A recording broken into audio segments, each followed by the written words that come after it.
You ask Tiger to solve. This deals with linear equations with one unknown. The final result is q equals -2. Let's solve it step by step.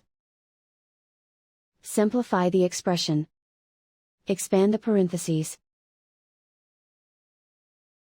Multiply the coefficients. Simplify the arithmetic. Swap sides.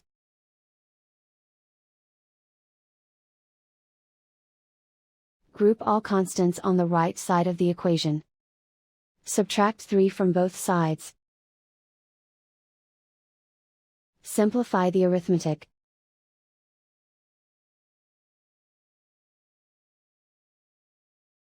Isolate the q. Divide both sides by -6. Cancel out the negatives. Simplify the fraction.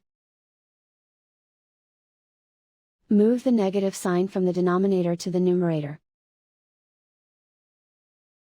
Find the greatest common factor of the numerator and denominator.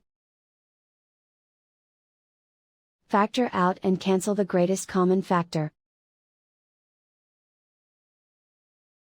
And so the final result is q equals -2.